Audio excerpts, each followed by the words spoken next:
Net দুনিয়ায় ঝড় তুলেছে লাপাতা লেডিস সিনেমাটি। বর্তমানে নেটফ্লিক্সে সবচেয়ে বেশি স্ট্রিমিং হচ্ছে এই সিনেমাটি এক নবদম্পতিকে কেন্দ্র করে, যেখানে বিয়ের পরে বাড়ি ফেরার উদ্দেশ্যে রওনা দেয় ওই দম্পতি। কিন্তু ট্রেন থেকে নামার পথে বদল হয়ে যায় নতুন বউ। যেখানে জুতা বদল হয়, সাইকেল বদল হয় বা হাতের ব্যাগ বদল হয়, সেখানে বউ কিভাবে বদল হতে পারে, কিভাবে বা পাল্টে গেল দীপকের বউ, এবং দীপকের সাথে থাকা বউটিও বা কার? এসব প্রশ্নের উত্তর খুঁজতে হলে দেখতে হবে আমির খানের ওয়াইফ কিরণ রাওয়ের সিনেমা লাপাতা লেডিস। সিনেমাতে রবি কিষণ ছাড়া যারা অভিনয় করেছেন প্রত্যেকেই ছিল নতুন। দীপক, জয়া ও ফুল চরিত্রে যারা অভিনয় করেছে তারা চরিত্রগুলোকে ঠিকঠাক মতো ফুটিয়ে তুলতে পেরেছে। সিনেমাতে রবি কিষণ একজন দারোগা চরিত্রে অভিনয় করেছেন। এই দারোগা চরিত্রের জন্য আমির খানও আগ্রহ দেখিয়েছিলেন, কিন্তু তার ওয়াইফ বলেছিলেন অডিশন দিতে।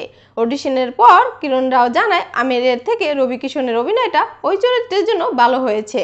নির্দ্বিধায় দেখে নিতে পারেন এই সিনেমাটি। আমাদের চ্যানেলের ভিডিওগুলো ভালো লাগলে লাইক, কমেন্ট, সাবস্ক্রাইব করে আমাদের সাথেই থাকুন।